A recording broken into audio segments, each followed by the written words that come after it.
Memoirs of the Returnee. Chapter 1, Spectrum. Spectrum. Every magical creature on the continent possesses a unique color. This is referred to as the talent in magic, This is why, even when using the same amount of mana, some can control a golem the size of a house, some can create life, while others barely exceed the utility of trash. Spectrum is a crucial factor in evaluating magic, so those with a trashy spectrum are pathetic. Like me, sprawled out in this abandoned factory. My spectrum is really Notepad, isn't it? A blank white window appears in my retina. This empty sheet, visible only to me, records and stores the sentences I think of. Once saved, the content can be recalled anytime, anywhere. So, This is my spectrum. Damn it. I had nothing else to do with it, so I wrote a diary. This fucking Notepad. It's no help even when I'm dying. Thanks to this, I'm dying. To be precise, I'm on the brink of death, but it's all the same. I can't feel anything below my neck. My stomach is split open and blood is gushing out, but there's no pain.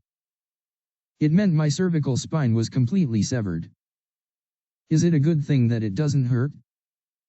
You miserable bug. A deep voice that seems to scrape the throat echoes in the empty factory. It sounds like what a wolf would sound like if it could talk, and its actual appearance is a werewolf, a human body with limbs transformed like a beast. That bastard's spectrum. Or something along those lines. You're getting too much attention for a bug. In contrast, mine's I can take notes anytime, anywhere. Even on the brink of death, I can write all sorts of curses about this bastard, right? It's something to be proud of. I asked the wolf. Did the chairman order this? Do you think the chairman cares about you? A bug like you? A little, I guess. I know Libra well. I'm from Libra, too. Libra. The continent's top prestigious family and the current chairman's family. The individual who possesses the power to flatten the Gerd mountain range with a single word is my enemy. Deschiniskal. You overestimate yourself. You don't even know them. It was my personal grudge. They made me an orphan. They twisted my life too much. What do you mean I don't know? The only one who knows Libra as well as I do is that cripple, right? At that, the wolf stood up straight. Fur sprouted all over his face. His mouth lengthened, and his pupils turned yellow. A complete werewolf. Don't delude yourself. You've never been an enemy to Libra. Not even a threat. Well, let's say that's true. I'm a patient, after all. At 9, I had a brain tumor, somehow overcame it. At 13, leukemia, miraculously survived, and at 18, I even had cancer of the magic's core. My life is this miraculous. Oh, right. Have you ever seen the chairman? Silence. Probably a denial. Never? You've served for 7 years and never seen her. Shut up. Well, she's a nobleman who can count her public appearances on one hand. I've seen her 3 times. 3 times? The wolf's forehead wrinkled. He seemed quite curious. Yeah. Once when I graduated from elementary school. Once on the day she was elected as a representative. Once on the day of her first attendance at the assembly. What was the chairman like? The wolf's tongue flickers. Its eyes widen slightly, and its tail wags. Just like a puppy thinking about its owner. I found myself momentarily lost in recollection. The days when I had seen the chairman. The scenes when I faced the owner of the family I despised fiercely. Well. It feels too much like defeat to harbor such feelings even in the brink of death, but I have to admit it. I can't express it with words. She had something beyond beauty. a mystique as if she held some sacred value. She's like a deity. So, I somewhat understand why you guys are fanatically loyal. Your life must have been satisfying. Quit spouting nonsense. My eyes shot open at the wolf's ridiculous words. Satisfying, my ass. Of course, it wasn't satisfying. Living as a carrier of diseases, not a human, spending my entire life fighting illnesses and struggles, there's no way I could have found satisfaction in a life that was fading away. If there really is a god, I'll curse him until I die. The wolf snorted. In the end, you clung to an impossible task. A bug like you bothered the mountain. He might be right. My own efforts, the attempts to dig up Libra's corruption and bring their crimes to the surface. They were nothing more than boisterous noise from a drunk. The public quickly forgot the blood-soaked voices of those Libra had killed, they didn't even try to remember, and my colleagues turned their backs on me. I knew from the start that it was a fight I couldn't win. But in the end, I got something useful. You still haven't come to your senses. I told you not to delude yourself. Your death is the will of the chairman. The chairman considers you as a speck of dust. Yeah. I tilted my head back. I leaned my head against the cold concrete wall. A somehow empty wind blew in through the broken window of the factory. Then, I grinned and bared my teeth. Do you see this? Dash. The white crystal lodged in my front tooth. The wolf's eyes narrow as it looks at it. It's a prototype of the new magical compound developed by Libra Parian. The source and the core of the top-tier body mana enhancer that will soon be mass-produced. What are you expecting to do with that now? Give me some credit. I went through a lot to steal this. In fact, the reason I'm dying here is because of this. If I had kept quiet, I could have lived for about a month longer. So, it's a life that would have lasted at most a month. The cancer in my body was already destroying me. Well, the new magical compound Parian that also enhances the essence? Is it helpful in dungeon exploration? You guys are promoting it like crazy, but how many people did you kill to make this? You even used homeless people and orphans for your clinical trials, you bastards. Ah. I bit into the Parian. Chomp. Chomp. I chewed it ostentatiously and swallowed. There's no sensation of something surging, even though it's supposed to be an enhancer. Even though it's definitely a lethal dose, my body feels slightly hot and my vision is spinning. Ah, maybe it's because my nerves were all severed. I spat at him. Tui. You bastard. This is a billion ren loss for Libra. We have Parian prototypes at each continental branch. That means we've made 10 more just like it. Weary not like you. I stared blankly at the wolf. He was staring back at me. A sigh welled up from within. Ah shit. You bastards are the worst. In the end, I couldn't do anything. I couldn't even scratch them, let alone get revenge.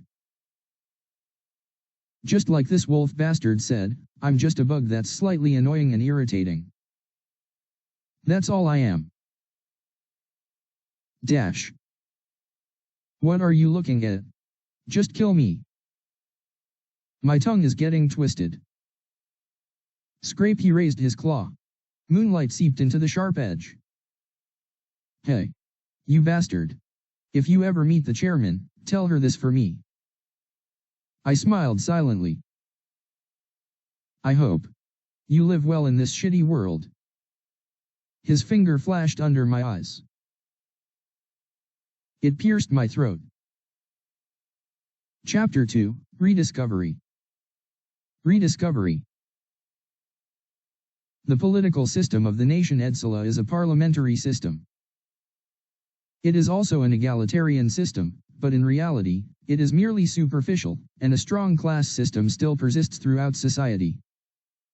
The most powerful position in Edsela is the senator, in which there are 99 seats. The election of these members is more often determined by politics, transactions, or struggles between noble families, rather than by voting. Therefore, each senator, who can be considered a representative of the nobility, is a pillar of the nation and a glory of the family. The chairman, who controls all of them and looks down on them from above, is the master of the nation. The throne that overlooks the sea and the land from the highest place on the continent. The millennium-old family, Libra, is trying to regain that position. The cost-effectiveness of the guests is dropping. A gloved hand turns the page of the document. The movements are sharp and without waste, and the cold tone is relaxed. I'm sorry. On the other hand, the man standing in front of him is anxious. He repeatedly bows his waist, watching the man who is likely to be the next head of the family. It's not your fault. It's not easy to find a useful tool in the trash. Libra has been operating orphanages under the name of the family for 200 years. They gather orphans and illegitimate children who show signs of awakening their spectrum, or who are likely to have such talent, and feed, house, and train them with Libra's money to hone them into tools. It's virtually a welfare project that burns money. If they had shining talent to begin with, someone would have snatched them up before they were honed. In the end, all that would be left would be trash and stones. We can't keep raising useless guys forever. It's better to pull a camel in the desert or find a pearl in the sea. Brushing up his blue hair, which is almost a symbol of lineage, the eldest son, Derek, flips through the pages of the roster. He didn't even glance at the names of the orphans. As if they weren't worth a moment of his time. Expel them all soon. The current succession structure of Libra is concentrated yet tense. The eldest son, the second son, and the eldest daughter have been playing this tedious tug-of-war for years. Of course, the time and justification are on the side of the eldest son, Derek, but the forces protecting the second son and the eldest daughter are not to be underestimated. The only one he can trust, or at least not have to guard against, is the youngest. He can't afford to waste assets on something like an orphanage. Build your own justification. I'll tell the head of the family when the time comes. Derek ended the meeting in the eldest son's study. He turned his body to sit down, as if he wouldn't even listen to any objections. Yes. I understand. I will convey that. Henry bowed neatly in the posture of a butler. Asterisk asterisk asterisk. Dutchiniskel. In the counseling room of Libra Orphanage, Edsela City. A senior knight from the main family called my name. Shiniskel. I looked at him with slightly dazed eyes. Even now, it still felt somewhat unreal. Shiniskel. Answer. Why? Why? The knight furrowed his brow. Then he read aloud the documents detailing my history in a loud voice. All right. Entered the orphanage at 7, brain tumor at 8. Leukemia at 13, enrolled in Index Magic High School at 14. Wait, leukemia. His initially booming voice gradually diminished. Well, a life like mine isn't that common. The knight, who had been silent for a moment, seemed to have organized his thoughts and spoke. Libra saved you. You didn't have to bear all these medical expenses, did you? A common misconception. 12 years ago, I also thought so, and I was loyal to this damn family. I paid for the treatment with my father's salary, retirement pay, and death compensation. Your father? Yes. He was a knight. Of Libra. The knight's face became complex. I added one more thing. A junior knight. He didn't graduate from college. Yes. Then he nodded as if acknowledging something. It seemed like he was relieved. He's a knight who graduated from college after all. Anyway. You're 18 this year, right? You're finally cured, aren't you? Of those diseases. There's still one more severe one left, but the rest have all been declared completely cured. Alright then. Has your spectrum bloomed yet? Asking about the it finally feels real. It's 2013. Not 2025, not even close, but 2013. I've traveled back 12 years, back to this damned time. Answer. The knight urged me, stroking his mustache. No. I shook my head. I answered the same way 12 years ago, before the regression. In fact, it had already bloomed. Not in 2012, but in 2010. Still. I just couldn't say it because it was embarrassing. My spectrum is a notepad. I can write a diary. I can write down things so I don't forget them, fuck. You're useless. That's right. Sigh. The knight sighed and changed his expression to a stern one. The main family is greatly disappointed in you. This orphanage wasn't built for you to play and eat.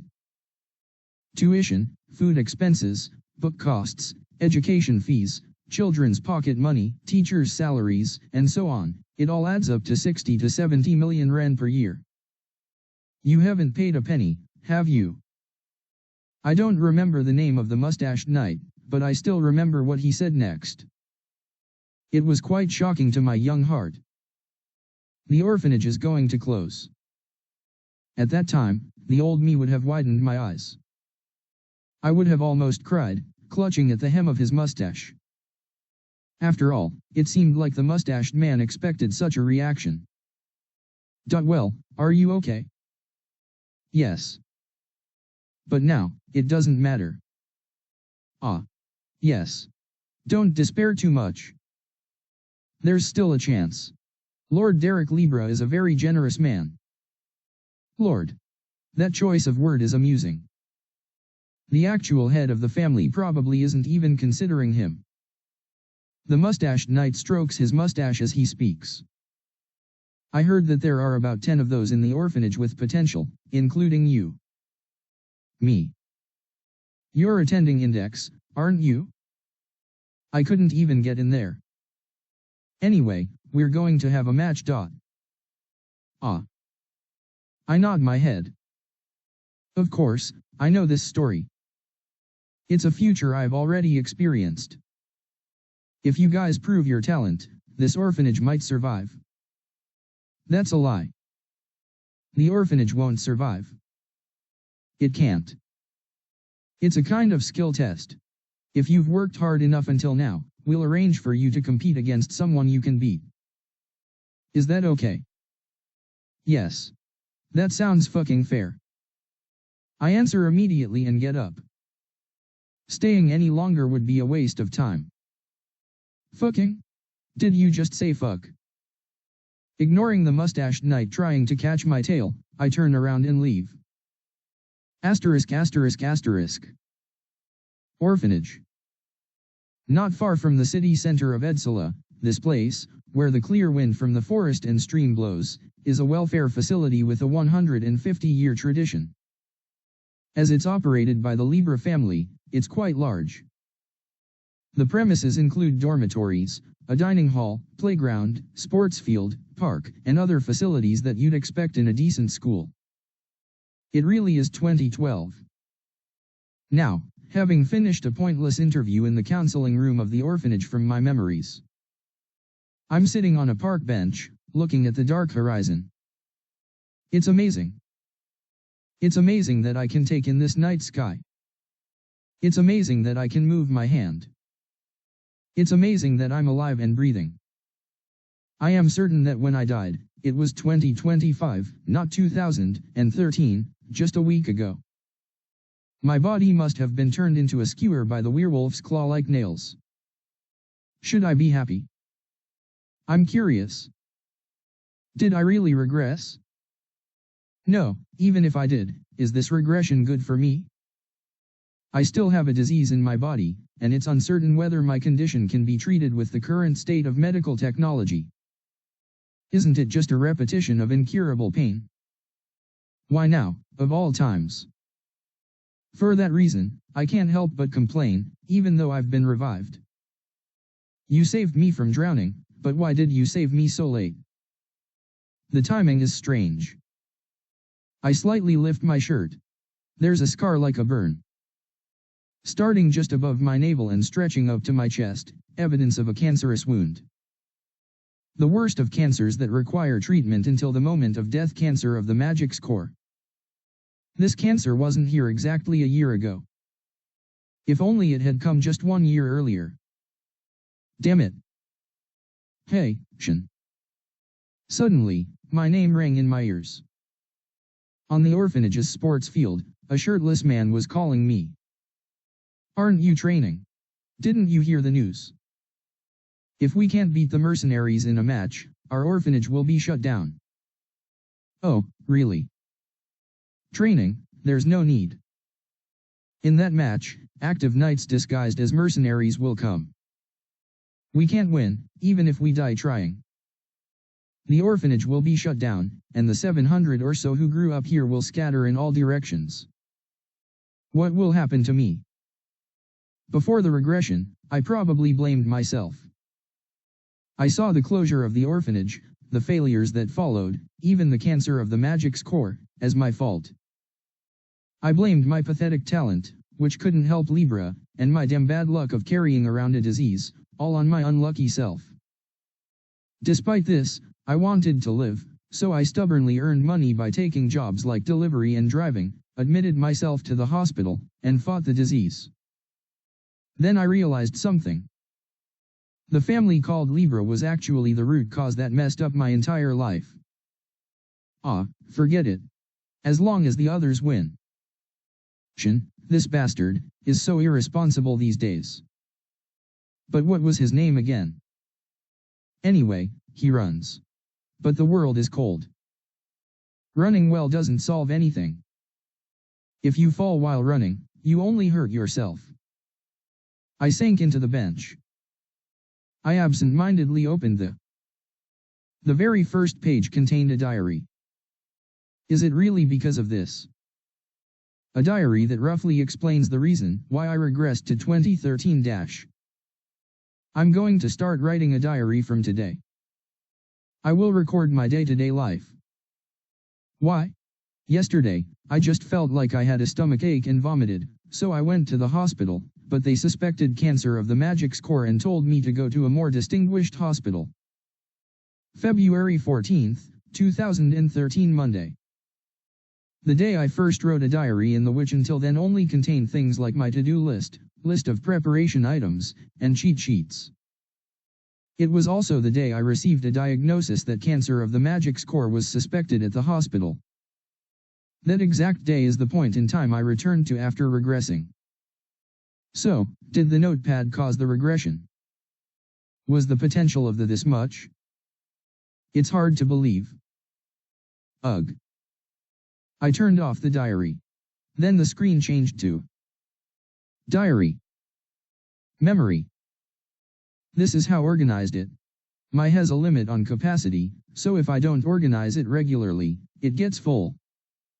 Of course, it has never been full. Just a bunch of text. What's this 30, huh? What's that? But the capacity was too full, and a folder that wasn't there before caught my eye. Memory. Memory. I don't remember creating such a folder. Where did it suddenly appear from? Memory. What is this? Memory? Memory of what? What's inside? So I opened the folder. There was a file inside. I opened that untitled as well. The procedure is straightforward. Simply think open in your head. Because the spectrum was simple, so was its application. Open. The moment I thought that. Deshha. Suddenly, my mana reacted. The deepest part of my body trembled. Kook. A violent surge of mana burst. Springing up from the lower abdomen, spreading to the blood vessels. A sense of amplification all over the body. I quickly blocked the mana. What the? Nevertheless, my body was already hot, and my blood vessels were so red that they appeared to be about to burst. I felt dizzy, as if everything around me was spinning. What the hell? I was stunned, but soon my spine felt cold. Some scenes flashed through my mind like a slideshow. The moment before I regressed, in other words, the moment before death. Parian. At that time, I devoured Parian. To be precise, it was a 100G crystal that purely separated and compressed only the essence of Parian, the womb. Right after eating it, my neck was pierced by a wolf's claw, and when I opened my eyes, it was 2013. Then, what was that phenomenon just now? What is the reason for this effect that feels like the Parian I swallowed before regressing is being sent to my body? Memory. The folder in the. If I infer from the memory folder that I don't remember creating. The Notepad. Remembers. Could it be that my remembers the Parian that I swallowed whole before I died? Like saving a file in the could Parian have been saved too? Diary. Memory. What is this? That always seemed stupid, that I thought was stupid. It seems it has never. Absolutely never helped my life. Honestly, there were times when I used it quite a bit, but it never dramatically changed my life. That suddenly changed. But why? Did it also amplify due to the influence of the Parian I ate before I died? Or just suddenly? For a change of mood? Whatever it is. I muttered while stroking my chin. The Notepad remembers. Let's add one more sentence after that. If it remembers, it can be recalled at any time. After pondering while stroking my chin, I changed the name of the file. Diary. Memory. Chapter 3, Rediscovery. Rediscovery. Dutchin. What are you doing over there? A voice suddenly emerged as I was deeply engrossed in the. I turned to look at him. You seem troubled. It was Dent, the fencing instructor from the orphanage. There was only one knight in this orphanage, so he came to mind instantly. I used to follow him quite a bit. I responded briefly. I'm thinking. About what? Thanks to Libra, the seemed to have developed a bit, and I was pondering how I could use it to topple Libra. I altered the words swirling in my mouth and spat them out. Thinking about how I can be of help to Libra, things like that. That's commendable. But it's simple. You just have to win in this match. The orphanage holds significant tradition in Libra. The direct descendants of the main family will be watching. Direct descendants. Upon hearing that, I turned to look at Dent. Dent coughed awkwardly. The youngest one will come. Don't get your hopes up too high. The youngest one. Neither the eldest son, nor the second son, nor the eldest daughter, but the youngest, Zia, meaning the youngest. Zia Celsian Libra reign. The youngest who will become the most significant person in the future. I'm aware of the history of Zia, who started with a mere 5 million len inheritance and usurped the great family known as Libra. Really? That's fascinating. The youngest one is coming. She is a mystery to me. As much as I despise her, I also admire her. Born as an illegitimate daughter in this desolate great family, she grew up without any foothold, killed her siblings and countless elders and relatives, pushed them away, exiled them, and eventually monopolized Libra. That's right. So work hard. Not just standing still like now. After all, it seems like Dent came to push me. Of course, they don't know that I have cancer of the magic's core now. Even I was in the denial stage at this time. I mean, the 5 stages of any terminal illness: denial, anger, bargaining, depression, and acceptance. You grew up here, so you know. The orphanage is a heritage that must not disappear, and it is the humanity that Libra holds. So yes. I will try. I'm now accustomed to uttering words I don't mean. That's right. You are a loyal knight of Libra. Just like your father was a knight of Libra until the end. This damn. I barely suppressed the words that were about to burst out like a cough. With my lips tightly bitten, I just bowed my head deeply, and Dent patted my shoulder and left. Asterisk.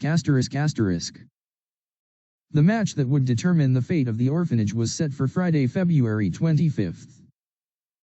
Perhaps because of this, the 9 chosen as the warriors of the orphanage woke up at dawn and devoted themselves to various training exercises, sleeping later than anyone else. I was a little different.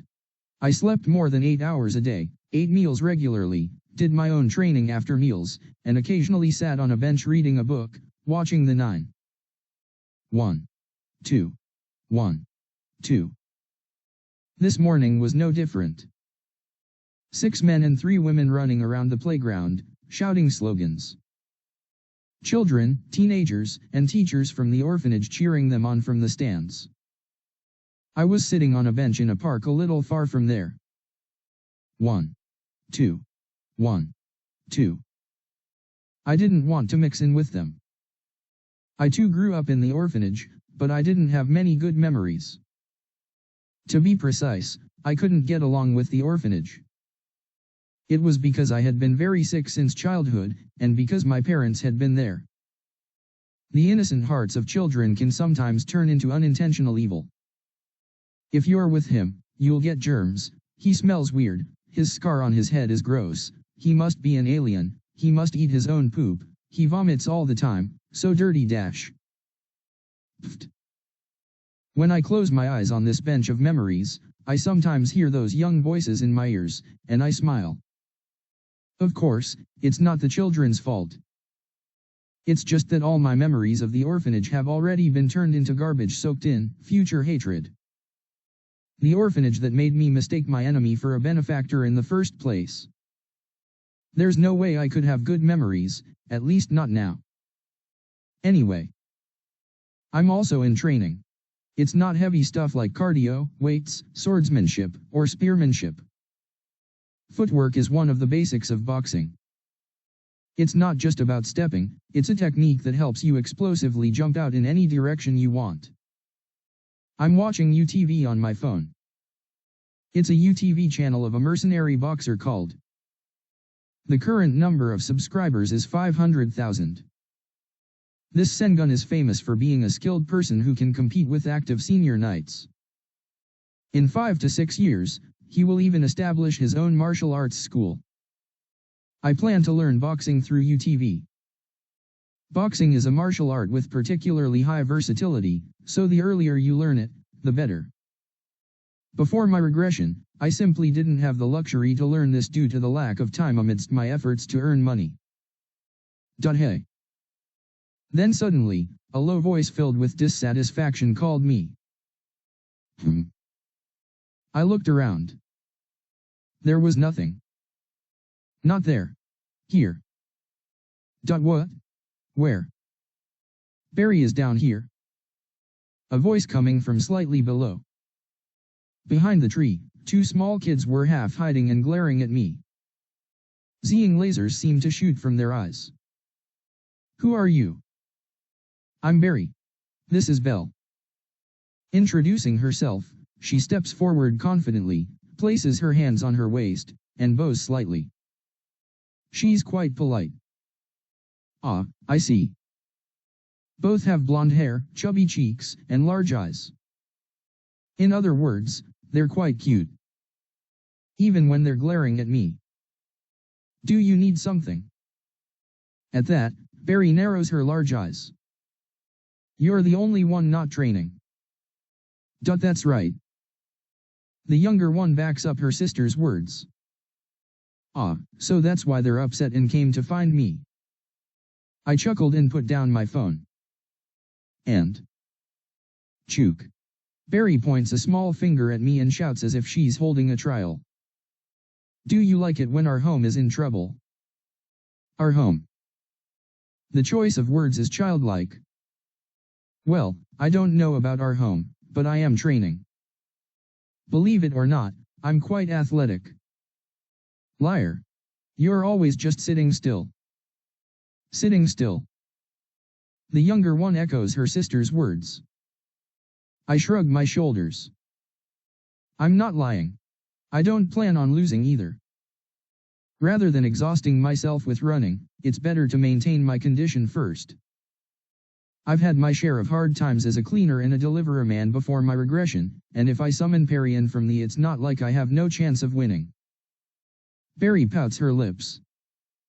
Barry doesn't understand what you're saying. If you don't want to lose, you have to train. Do it. I am training. I show them my smartphone. This footwork will develop into stepping. The center of stepping is balance. It can also be called the center of gravity. Not only when running, but also when walking, power should always circulate in the lower body. Look. I'm listening to a boxing lecture right now. I'm learning how to fight. At that, the sharp faces of Barry and Belle melted in an instant. Their eyes suddenly widened like a deer's and sparkled. Wow. It's a smartphone. Smartphone. Huh. Is a smartphone that amazing? As I move the smartphone, their eyes follow it. Well, I had to secretly work part-time to afford this. When I first activated it, I almost cried with joy. I shook the smartphone and asked. Do you want to try it? Wow. Really? Yes. Come up here. When I gestured, Barry and Belle ran over with their short arms and legs flailing and jumped onto the bench. Do you know Jelly? The animation. We know. We can watch it every Monday and Thursday at 3. Yes. I'll show you. I searched for Jelly on UTV. There were a few full-length videos. Go and watch. Thank you. Thanks. Their complaints were quickly forgotten as they leaned their heads together, staring intently at the smartphone screen. Wow. Jelly is sledding. So fun. I slowly rise to my feet, intending to practice the boxing moves I just watched. Footwork. I step as from UTV explained. Even though I'm a bit slow, I try to follow accurately, and strangely, my movements are light. Just like Sengun's in the video.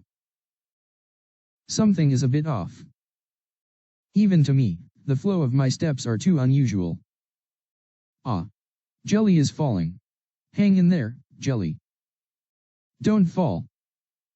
Of course, it's not that I had no physical talent. I was a cancer patient, but I was able to easily learn most physical skills and made quite a name for myself as a cleaner and delivery man. What's this? But now, something is different. I, who am using this body, can feel it. Every time I step, every time I stretch my arm, it's as if Sengun's movements in the video are replaying in my head, and I can execute the movements without a single error. Just from watching a video once, I'm like a professional who has devoted a lot of time to boxing. Thud. I struck a tree with a straight punch. The bark breaks. A clear fist mark appears on the surface.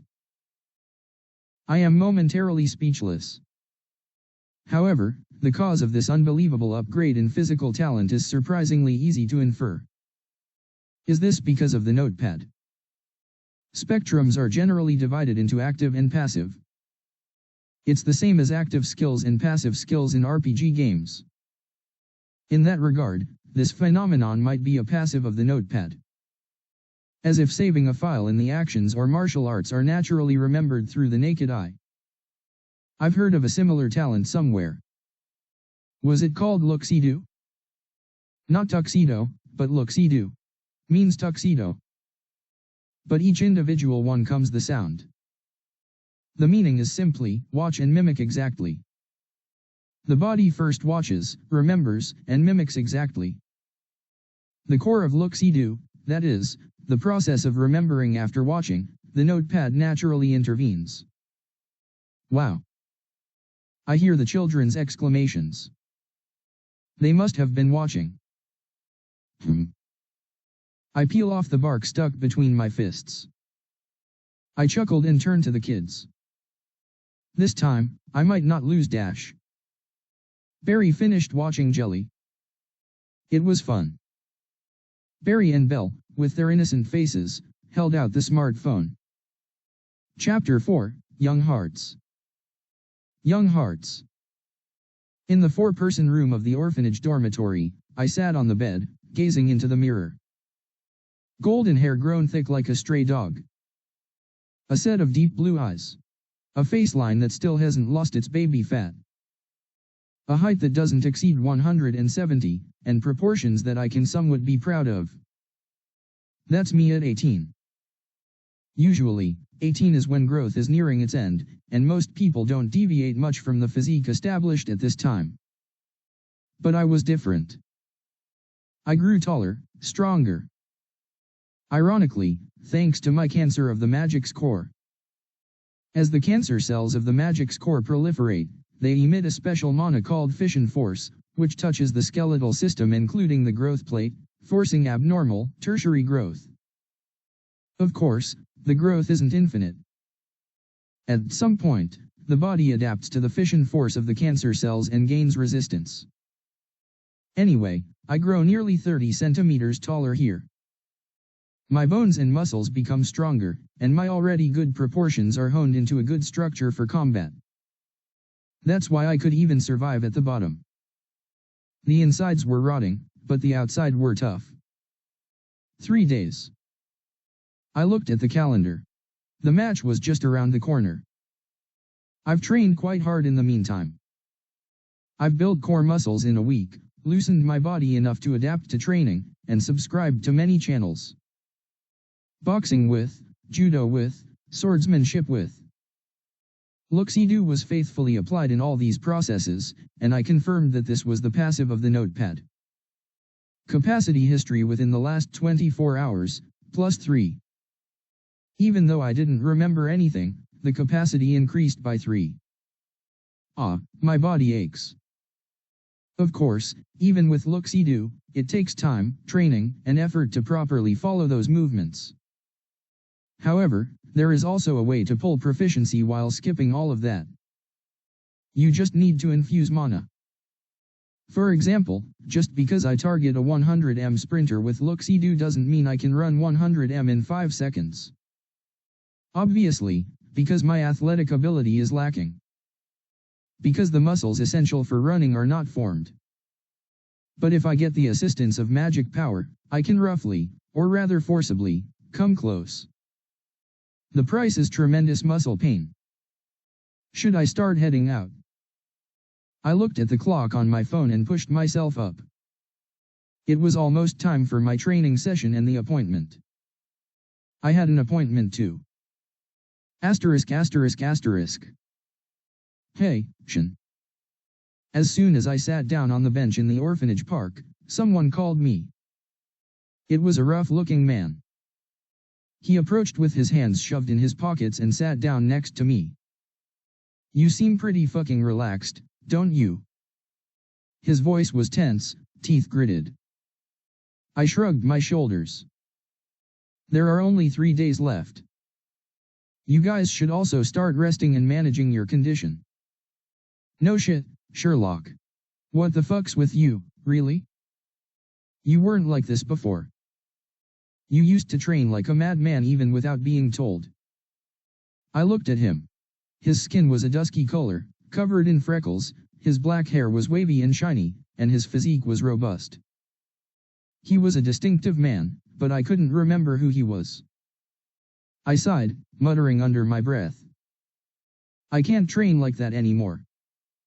I've gotten too old. My body isn't in good shape.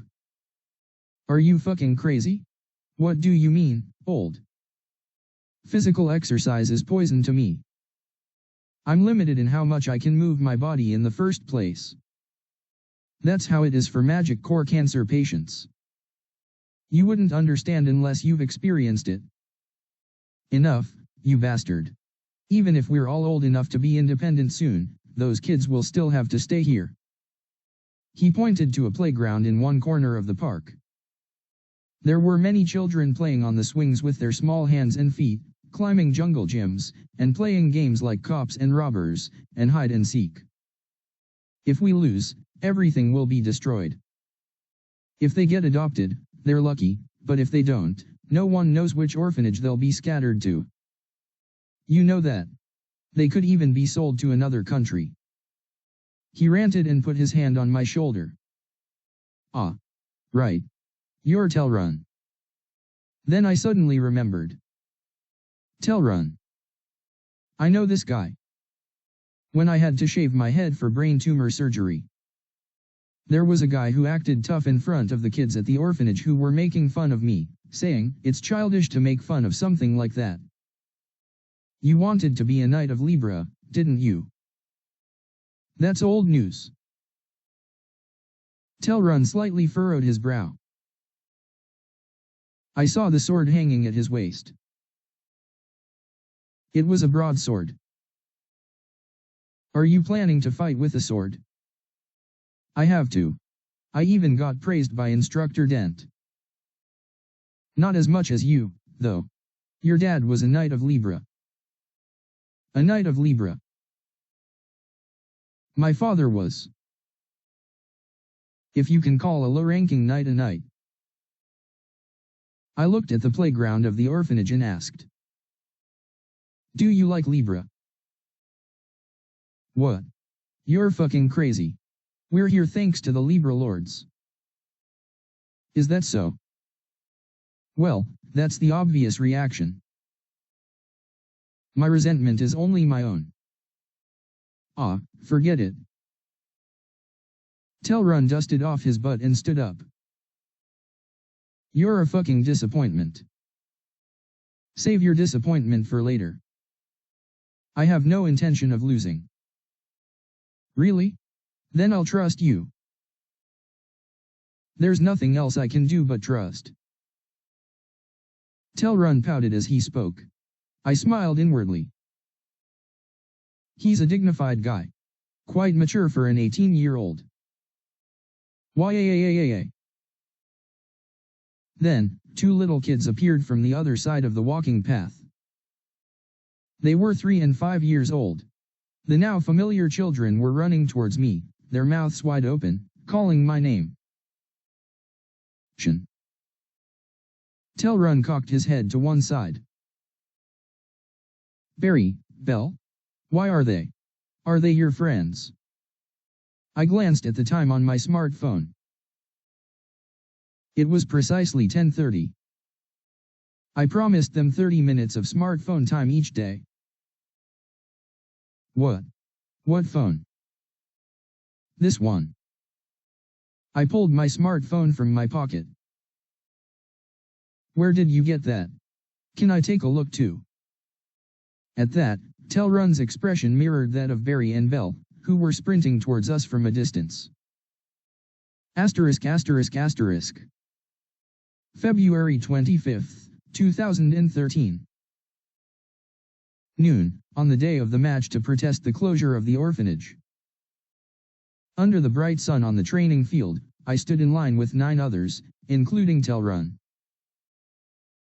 Are you ready? The atmosphere in the orphanage was tense, but within it was an inexplicable hope called faith. It belonged to all the children. True to their nature, the children believed in the victory of our home. There's no need to be nervous.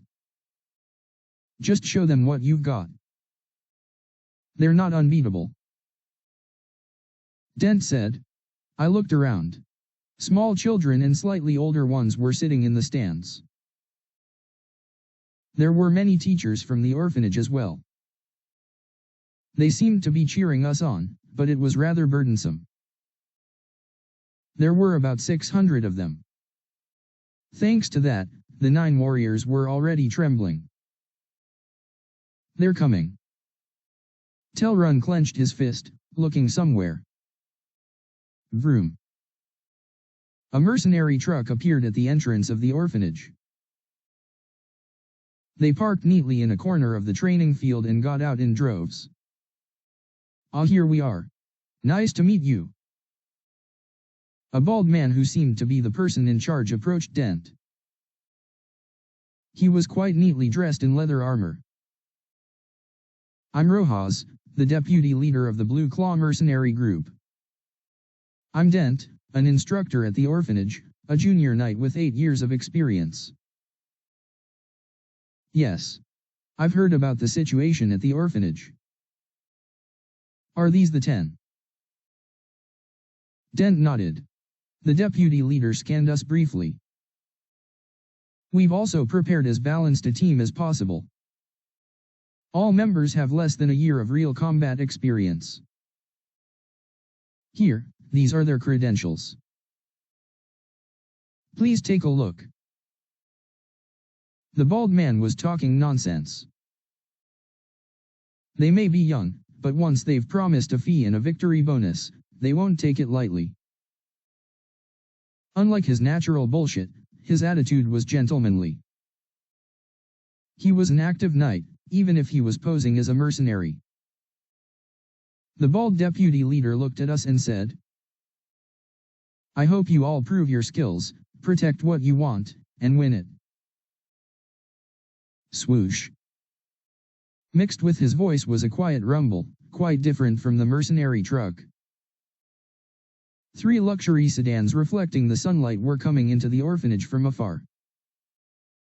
They slid closer, 2 of them stopped first, and the chauffeur got out and opened the back seat. The faces coming out were familiar to me. There's no face among Libra's heavyweights that I don't know. They were the confidants of the eldest son, Derek, who took the butler Henry as his mentor. My expression hardened. My veins pulsed. I clenched my teeth and held back. I found myself staring at the last of the 3 sedans. It seemed as if there was no intention of anyone emerging from it. Perhaps Zia, the youngest of Libra, was inside. She was known for her extreme dislike of exposing herself to the outside world. Guests have arrived, announced the vice commander. At his words, Telrun and the others tensed up even more. Meanwhile, Butler Henry and his companions had already seated themselves in high-end chairs. Had they brought the chairs in the trunk? Who will go first? Asked the vice commander. Dent looked at us. Telrun raised his hand sharply. I'll go first. His brave expression earned him a small smile from the vice commander. Good. And who's our representative? I'll do it, responded a female mercenary. She had thick makeup and vividly dyed green hair. She even wore a mask, as if she had picked up some mercenary merchandise somewhere. Oh, a woman. A blush momentarily appeared on Telrun's face. The mercenary chuckled and asked. Swordsman. Huh? Oh, yes. I use a sword. I'm a swordsman too. You can go first. Swallowing, Telrun gripped his broadsword. The mercenary also raised her curved sword. It was a scimitar. I just watched quietly. What kind of performance would they show in this match? The referees will be me, and Den here. Yes. The rules are international duel rules.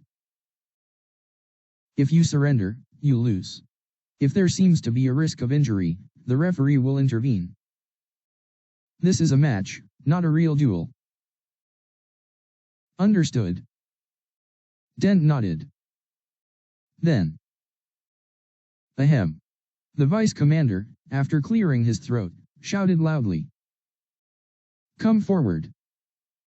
Telrun and the mercenary. The two climbed onto the stage set up in the center of the field. Ready.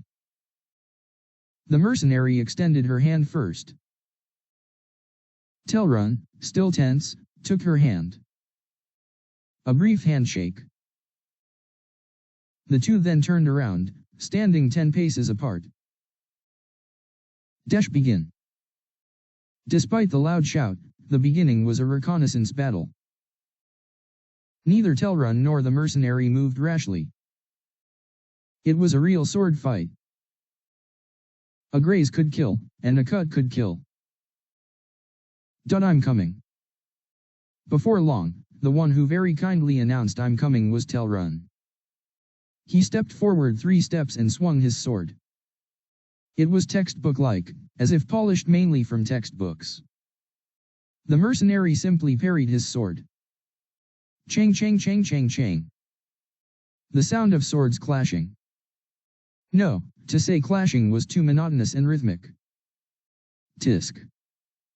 It wasn't worth watching. Beyond just letting him off, she was putting on some kind of play. Matching Telrun's level and wasting time appropriately. Wah. Of course, Telrun didn't know. The gap in skill was too great, and the opponent's acting was unnecessarily professional. Cut. On the stage, an ordinary person against a veteran actor. 2 swords drawn in the air. Shion in the hollow echo, the exchange of real and fake. Quaye. Sweat splashed from Telrun's tense body. Blood flowed from the hand gripping the sword. Telrun poured out all of himself. His will was sufficient, and his heart was upright. Everything about him was real. However, this play itself was just a stage to deceive the real. At some point, Telrun took a deep breath. Was he about to make a desperate move due to his fatigue? He twisted his body and swung his sword from top to bottom. A strike loaded with weight. The mercenary took a risky backstep and simultaneously launched a counter-attack. Shiok. With a single thrust, Telrun's guard was broken. The tip of the scimitar touched his throat. Dot. Dot. They both stopped moving, wordlessly. As if in agreement, they stared at each other. Ha, ha. Their rough breaths intertwined. Sweat dripped from Telrun's chin. The woman laughed breathlessly and said, "Will you surrender, or should I stab?" I surrender." Telrun bowed his head with gritted teeth, and the children let out sighs. The remaining warriors comforted Telrun as he trudged down from the stage. "You did well. You tried hard. I saw it. You did well." Sorry. Even Telrun himself seemed somewhat relieved. He seemed to think that he had received some reward for his efforts. I was disgusted. Because it was a deception. No, it was beyond deception, it was contempt. Victory to the Blue Claw mercenaries. Next. The competition continued without a break. One after Telrun, 2, 3, 4. The mercenaries' pace control was excellent in every match. Everyone in the orphanage watched with bated breath, but the result was obvious. Pretending to push, pretending to pull, then the end. End. End. End. All 9 lost. Damn. 0 wins, 9 losses. The deputy commander scratched the back of his neck as if he was troubled. The 9 losers sprawled on the ground, and the playground was already filled with the children's crying. The last one must be that guy. The son of a knight. The deputy commander pointed at me. Shiniskel. Dent also looked at me, and I knew the meaning of his gaze. Show me. Or rather, show them. It's quite a coincidence, the best fighter in our mercenary group is still left. Hey. Give it to me. I reached out to Telrun. Telrun, with a look of despair, blinked his eyes and then handed me his broadsword. Dutchin, you said you wouldn't lose. I said that. But I don't know what will happen. What? Telrun frowned. I immediately climbed onto the stage. The opposing mercenary was already standing on the other side. He was a brown-haired man with camouflage cream between his eyes. He asked. Are you a swordsman? I silently gripped the broadsword. It was heavy. The opponent also had the same broadsword. He laughed lazily, holding his sword down. Cute. Well, you're the son of a knight. But you know what? These days, the world has changed, and there are more knights who don't use swords. Ready. The enemy is strong. I don't know how strong he is yet, but for me now, it may be a realm that I can't even touch with my fingertips. Therefore, he will definitely be off guard. To put it metaphorically, I am an infant with a hidden gun. Instead of being on guard, he might be worried about me falling over. He might even think of me as a newborn baby. Start. The chance of victory is not 0,